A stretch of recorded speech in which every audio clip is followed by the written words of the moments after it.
Hello, welcome to another episode of the talk show. This is where I discuss on issues related to relationship, marriage, and lifestyle. And I'll be doing the continuation of the intimacy series. Today, I'll be talking on the subject, common sex myths you may have believed.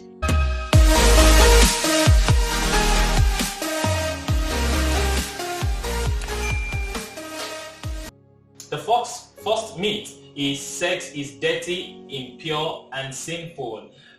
Because our parents were growing up, the church leaders, because they want us to keep away from premarital sex, they have presented sex in a way that looks dirty, in a way that looks impure, in a way that looks sinful. But I want you to understand that is just a myth, that is a lie. It's far from the truth. Sex is not dirty. Sex is not impure. Sex is not sinful. Sex was originally created by God. The Bible says in the book of Genesis chapter number 2, verse 24, for this cause a man shall leave his father and his mother and shall cleave unto his wife. That word cleave means united. And verse 25 said both the man and the woman were both naked and they were not ashamed. That shows us that sex was originally instituted, created by God. And we must understand everything that God created, they were good. In fact, the Bible says in the book of Genesis chapter number 1 verse 31, God saw all that he created and behold, they were very good. So God created sex. It is not dirty. It is not impure. It came out of God. God made it so. It is designed as a holy act. Now, the only thing is God created sex with a boundary, and the boundary is within the marriage borders. The book of Proverbs chapter number 5 from verse 15 to verse 19 says, drink water from your own well. Share your love only with your wife. Why spill the water of your springs in the streets, having sex with just anyone? You should reserve it for yourselves. Never share it with strangers. That is saying to us that sex was designed to operate within the boundaries and the borders of the marriage institution. And continuing in verse 17, it says, verse 17 says, let your wife be a fountain of blessing for you. Rejoice in the wife of your youth. See, she is a loving dear, a graceful doe. Let her breasts satisfy you always. May you always be intoxicated by her love. And this is very important. We must understand that sex was originally created by God. So therefore, sex is not dirty. Sex is not impure. Sex is not sinful. You must get this clearly. And you should rid yourself of this false representation. The second myth is sex is just a physical exercise. A lot of people, I met a lady one time and she said sex to her is just a physical exercise. And I wonder, where did this come from? That is because the devil, in a way, our society, our culture, the devil has influenced our society and our culture in a way that diminishes the significance and the weight of sex. And one of the ways by which the significance of sex has been watered down is to make sex look like just a mere physical exercise. Sex is not just a physical exercise. Sex is not a physical exercise. It is more than physical. A lot of people believe that sex is just physical, that this is just a physical relationship between a man and a woman. But I want you to understand that sex is not just physical. Sex has a lot of aspects to it. In fact, it is first of all spiritual, because God created it. That shows us that it is spiritual, because God is a spirit. So he created it a spiritual act in the first instance. And the other thing you must understand is that sex is also psychological. In fact, it is research that the greatest sexual organ is not your genitals. The greatest sexual organ is your mind. So therefore, sex is psychological. It is mental. Sex is emotional. Therefore, you should not agree to the myth that sex is just a physical exercise. Sex is beyond the physical exercise. It is emotional. There is an emotional aspect of sex. There is a psychological aspect of sex, and there is a spiritual aspect of sex. Therefore, this is why you must also understand that sex is not something you toy with, just like a physical exercise you just get away with. It is more than that, and you must not allow yourself to be buried in this myth. The third myth is sex is a proof of maturity. A lot of people believe that sex is a proof of maturity. It is true that when you start having erections, you start having hair on your under your armpit, you start having hair in your genitals and things like that. It's a sign of puberty. It's not a sign of maturity. There's a difference between maturity and puberty. You must understand this clearly. Sex is not a proof of your manliness. Neither is it a proof of your sexiness. A lot of women believe that, you use sex to slay. No, you don't use sex to slay. You don't slay with sex. Sex is not a proof of maturity. The proof of maturity of sexual maturity is your ability to control your sexual drive. That is the proof of sexual maturity. It is not because you can spill your semen everywhere in every vagina you see everywhere. That is not a proof of your maturity. Your proof of maturity is that you can caution yourself. You can control your sexual urges. You can control your sexual drive and make sound and sane decisions about your sexual life. That is maturity. So having sex everywhere with everybody is not a proof of maturity. In fact, a proof of sexual maturity is selflessness in marriage. It is because you can eat the right spot doesn't mean that you are mature. It only shows that you are skilled.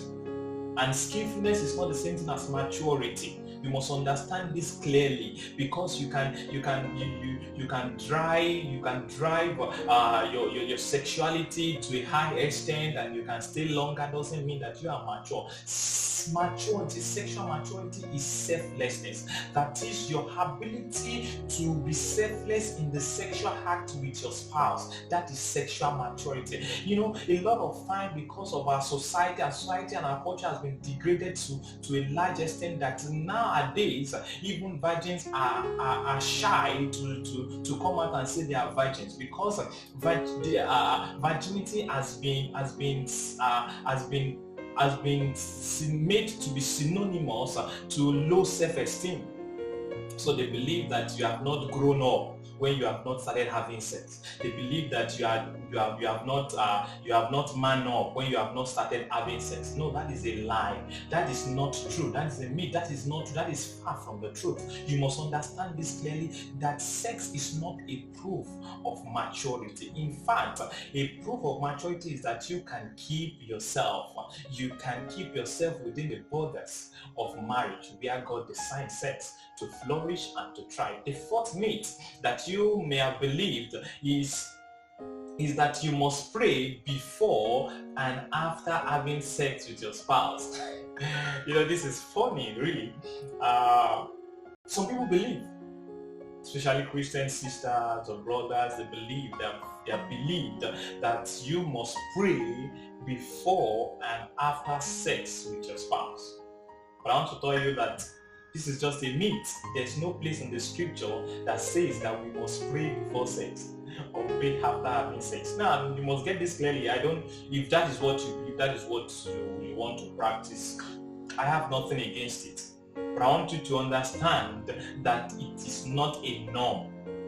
It is not a compulsion. There's no biblical backing for that. There's no scriptural backing for that. You must get this clearly. You don't have to pray before or after sex. Sometimes I wonder, how do people really get time to pray before sex? I don't understand it. Because when you are sexually driven, that is,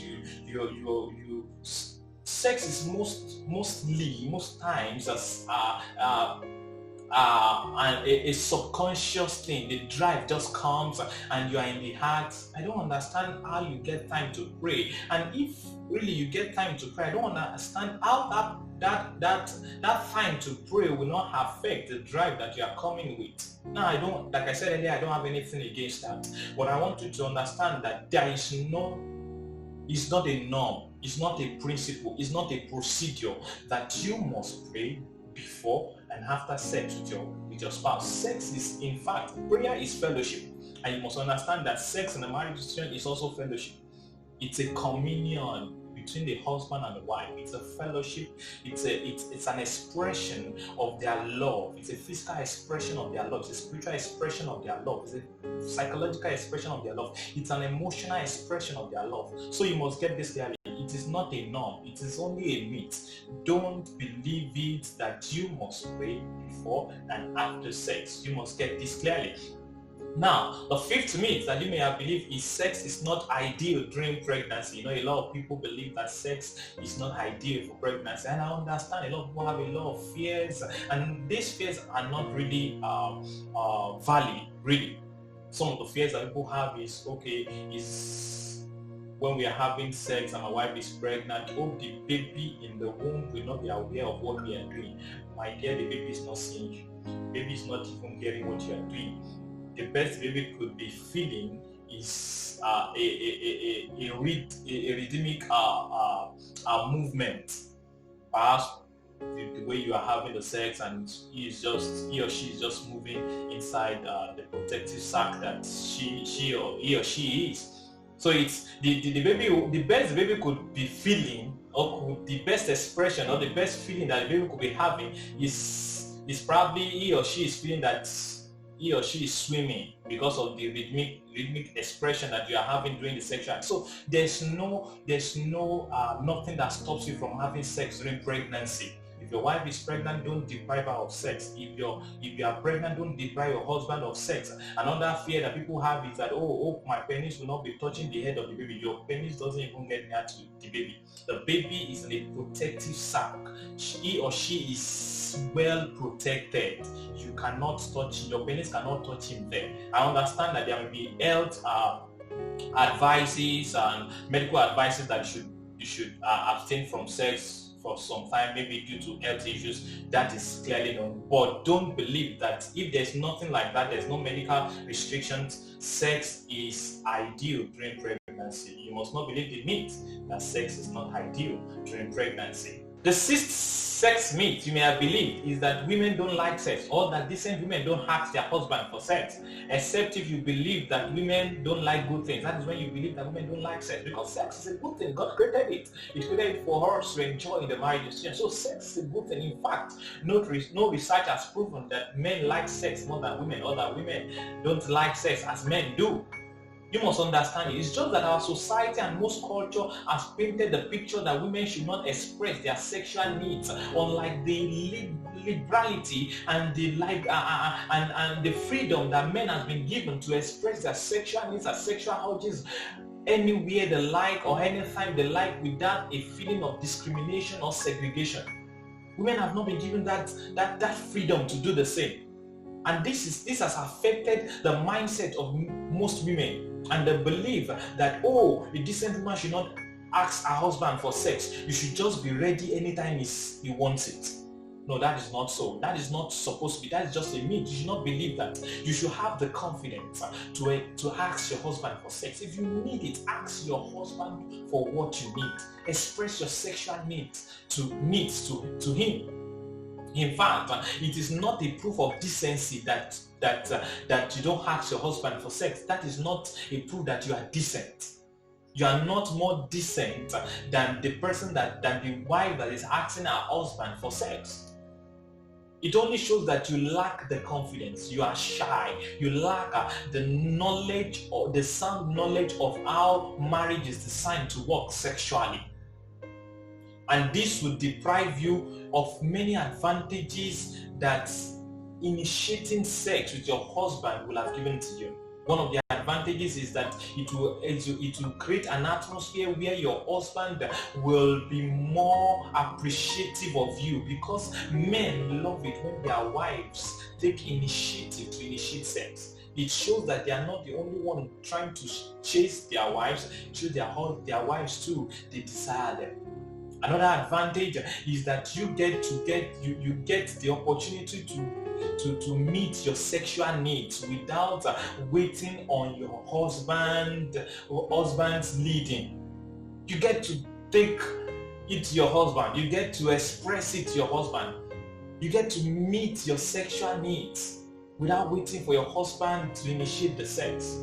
That is one of the advantages. You must rid yourself of that myth that women don't like sex or that decent women don't ask their husbands for sex. The seventh myth that you may have believed is that there is an ideal time, period, duration, or place for sex. Some people have believed the myth that sex should only be in the night. Some people have believed the myth that sex should only take place in the bedroom. Some people have believed the myth that sex shouldn't last for more than 5 minutes. Some people have believed the myth that, there's a particular period that you should have sex. You should not have sex during menstruation. You should not have sex when your wife is pregnant. You should not have sex at a particular... They just believe the myth that there's a time, there's a period, there's a duration, there's a place for sex. I want to tell you that that is just a myth. There's no time. Every time is a good time with your husband, with you. Every time is a good time with your wife. That's just a myth. Every time, in the daytime, in the morning time, early in the morning, in the night, any time is a good time. There's no duration. You can have it for 1 hour. You can have it for 30 minutes. You can have it for 2 minutes. There's no ideal duration. You just get to express yourselves. There's no ideal duration. There's no ideal place. It's not just in the bedroom alone. You can have it in the kitchen. You can have it in the toilet. You can have it anywhere. So far you don't breach your privacy, the concept of privacy, because privacy is important. Sexual expression deserves and needs privacy. So far you don't read that there's no ideal time, there's no ideal duration, there's no ideal period. You can have sex during pregnancy, I've said it earlier. You can have sex during menstruation. So far you can cope with the messiness. You can have sex any time of the day, any period of the year, any place wherever you get to, as long as you have the privacy. So don't believe that myth. You must read yourself from that myth. The eighth myth you may have believed is that there is an ideal sexual style or position. Some people have believed, a lot of people have believed that there's an ideal sexual style, sex style or position. It must just be missionary. A Christian should not try any other style. It should be missionary. The man should be on top, the woman should be below. That's how it should be. Some people believe that. It's just a myth. There's no place in the scripture that says this is the particular style we should be doing sex. The wife can be on top. Anybody can be on top. You can take different styles. You can do the spooning style. You can do what they call the all fours. You can do different styles. So far you don't breach the biblical boundaries. You don't go into sexual perversion or demand from your spouse what he or she don't want to try. You must understand this, that there's no ideal sex style, there's no ideal sex position. Some people also believe they have this myth about the sex style and position, that there's a particular style that gives you a male child or a female child. And yeah, that is just a myth. There's no particular style that gives you a male child or a female child. That is genetic. It is not based on sex style or position. Some people believe that there's a particular style or position that gives you twins. If there's a style that gives you twins, then I should have had a twin. I'm telling you, because I love twins. So I would have explored those styles or those positions. So it's just a myth. Don't get entangled with this. Don't get entangled with it. There's no ideal sex style or position. No, as long as any style you are comfortable with, so far you don't go into sexual perversion. I hope you get that. The ninth sex myth you may have believed is that sex must be mind-blowing every single time. A lot of people believe that sex is not good when it's not mind-blowing. That is the organ, that there should be this explosive orgasm. That is the woman is shaking for like 5 minutes after the sex because of the orgasm. No, there are times that you experience that. But that does not mean that other times when you don't experience that the sex is not good. It's only a myth that sex should be mind-blowing every time. Good sex doesn't mean that it should be over the roof every time. Sex is more of a fellowship. Like I said earlier, sex is more of a connection. The major thing, what makes a good sex, is the connection and the bond that you create with your spouse. So don't beat yourself over it when you don't feel the jackings and the shakings for like 5 minutes after the sex and things like that. Don't feel bad about it. The major thing is that you have connected, you have expressed and satisfied your sexual needs. So it's only a myth that sex must be mind-blowing every single time. The 10th sex myth that you may have believed and that you must rid yourself from is that sex is an assurance of true love. If you love me, you have sex with me. If he doesn't ask you for sex, it shows that he doesn't love you. My dear, that is only a myth. That is only a myth, and that myth has pushed a lot of single men, single women into premarital sex. No, sex is not an assurance of love. There's more to love than sex. No, there's more to it. Last week I discussed on 3 essential stages of intimacy. The interpersonal intimacy. That is where you build the strongest sense of love. Not in the sexual intimacy. Sexual intimacy should be an overflow of your expression of love. So sex is not an assurance of love. And I believe that some of you have had your taste of this myth. You have been deceived and you have seen that really that guy doesn't love you. You say, oh, if you love me, you have sex with me. Where is it today? Where is that love that he claimed? So you must understand this. You must rid yourself from this belief. Sex is not an assurance of love. It's not. Sex is not the deed of love. No. Sex is an overflow, expression of love, and it is meant to only be expressed within the boundaries of the marriage institution. And this is very important for you to get clearly. The 11th myth you may have believed that you must rid yourself from is that sex is solely for procreation and not for pleasure. A lot of people believe that sex is for procreation. It's when we don't need babies, we shouldn't have sex. I want you to understand that sex is not just designed for procreation. Sex was designed for pleasure too. In fact, throughout the stay of the first couple in the Garden of Eden, it was not recorded that they had children. And obviously they were both naked and they were not ashamed. They were united. So they were having sex. What were they having sex for? Was it for procreation? No, it was for pleasure. So sex is not just for procreation, it is also for pleasure. Because you have stopped childbearing does not mean that your sexual life should be on pause, should stop. No. Because you have reached menopause, does not mean that your sexual life should be on pause. Menopause does not mean sex pause. It does not mean sex stop. You must understand this clearly. Sex is not just for procreation, it is also for pleasure, and you must get this correctly. The 12th myth you may have believed that you must rid yourself from is that marriage is all about good sex. Marriage is not just about good sex.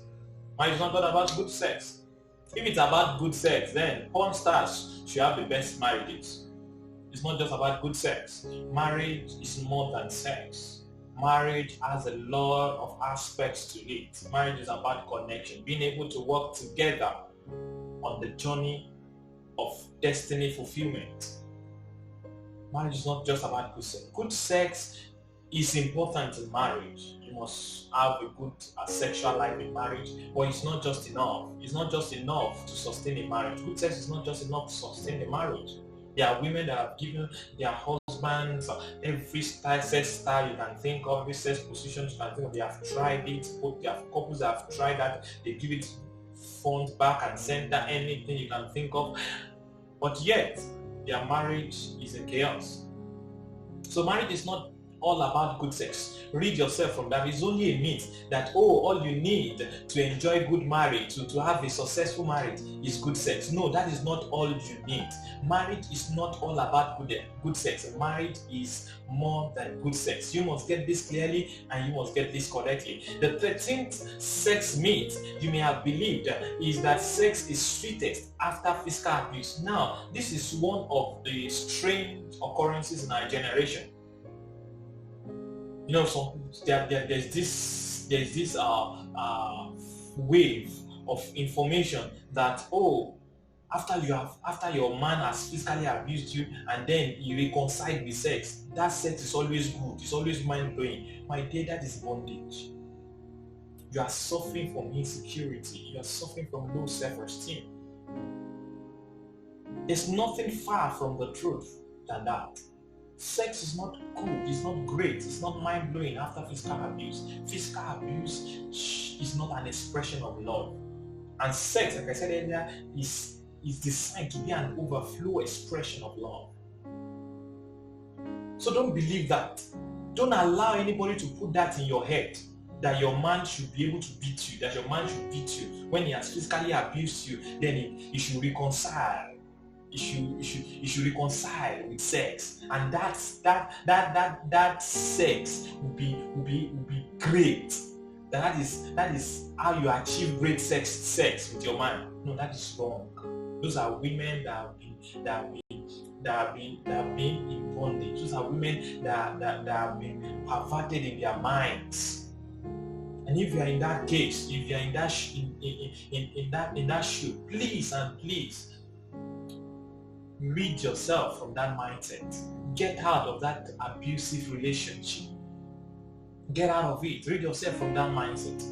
That is not the way to go. Sex is meant to be an overflow expression of love, and love is not abusive in any way. The 14th sex myth you may have believed is that sexual purity only means abstinence from vaginal intercourse. Now there's another wave of myth that is going around now. Because of this myth, a lot of people are doing strange things.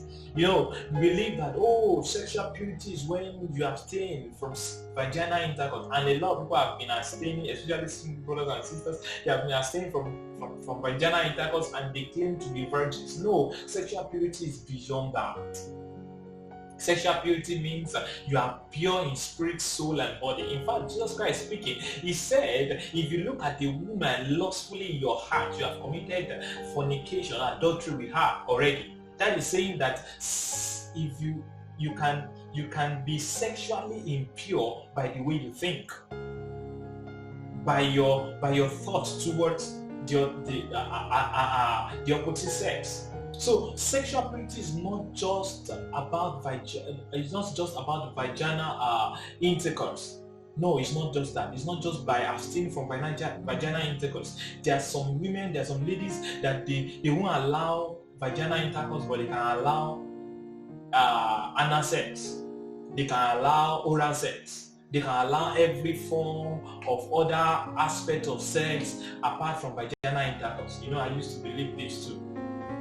But it is wrong. Some of us, we were only technical virgins when we got married. It's not that we were totally sexually pure. So you must understand there's a difference between being sexually pure and being a virgin. There are virgins that are not sexually pure. They have tried every other aspect of sex apart from vaginal intercourse. So you must understand that sexual purity is not just abstinence from vaginal intercourse. It goes beyond that. That's just a myth, and you must not believe that. The last myth that you may have believed is that true lovers have great sex. Now, it is true that great sex should happen between true lovers, but you must understand that true love is not